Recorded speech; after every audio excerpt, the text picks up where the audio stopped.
ሰው በምግብ ረሃብ መሞት የለበትም። ምግብ እርቦት መሞት የለበትም። የማይሆን ነገር ነው። አሁን ባለንበት ዘመን፣ አሁን ባለንበት ደረጃ፣ አሁን ባለንበት ቴክኖሎጂ፣ አሁን ባለን ኔትወርክና ኮኔክሽን ማናባቱ ነው የሚሞተው? እንዴት አድርገውስ ተርቦ ይሞታሉ እኛ ሳናያቸው? ለምንድን ነው የፈዘዝነው? እውነት ለመናገር ስለ ሕጻት ሰምታችኋል ሁላችሁም ማለት ነው። ለዛም ነው አሁኑን ወደዚህ ኮመንት ትገቡና ታላላቅ ካምፓኒዎች የምትሏቸው ታግ አድርጓቸው። እነሱ ካምፓኒዎች እፈልጋቸዋለሁ አሁን ማለት ነው። እነዚህ ሰዎች ማገዝ ይኖርብናል። ሕጻት ላይ በጣም ብዙ ሰዎች እየሞቱ ነው ያሉት፣ በረሃብም እየተሰቃዩ ነው ያሉት። ማልኒውትሪሽን አለ።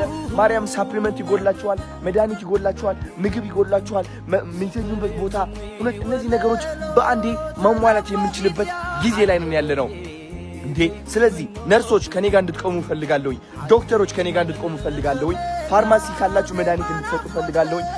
የምግብ ፋብሪካዎች ካላችሁ ምግብ እንድትሰጡ ፈልጋለሁ። አካፍል፣ አንተ አካፍል። ሁላችንም እናካፍልና እናግዛቸው። ሰዎችም እፈልጋለሁ። ሁላችንም አብረን ሄደን የኪችን እቃዎች ይዘን እንሂድ፣ ጄነሬተር ይዘን እንሂድ፣ መብራት እናብራዛው፣ ኪችን ይገጠም። ከዛ እዛው ሆነን እየሰራን ምግብ እየላክን ማለት ነው ይህ ነገር መለወጥ እንችላለን። እውነቴን ነው የምላችሁ።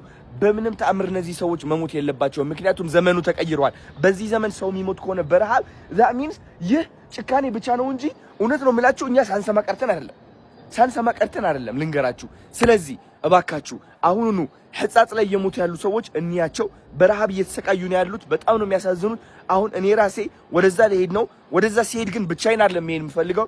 ትራኮች ጭኜ ነው መሄድ የምፈልገው። አንዱ በምግብ፣ አንዱ በፋርማሲ እቃዎች፣ አንዱ ደግሞ የኪችን እቃዎች፣ የጄነሬተር ሰዎች ተሰባስበን አብረን ሆያልን እንሄዳለን ማለት ነው። ይህ ነው እንግዲህ ሰውነት አይደለ? ቲክቶክ ለዚህ ካልተጠቀምነው ታዲያ ለምኑ ተረፈን? ልንገራችሁ።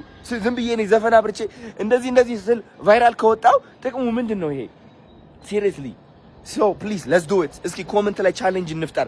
በጣም ብዙ ካምፓኒዎች ታግ እናርጋቸው። ይህ ቪዲዮ ደግሞ ሼር እናርግ። ለምናቀው ሰው ካለ ሼር እናርግና እናዳርሰው። ከዛ የነዚህ ሰዎች ህይወት እንቀይር። እባካችሁ ዘመኑ ተቀይሯል። ሰው መራብ የለበትም። ቻው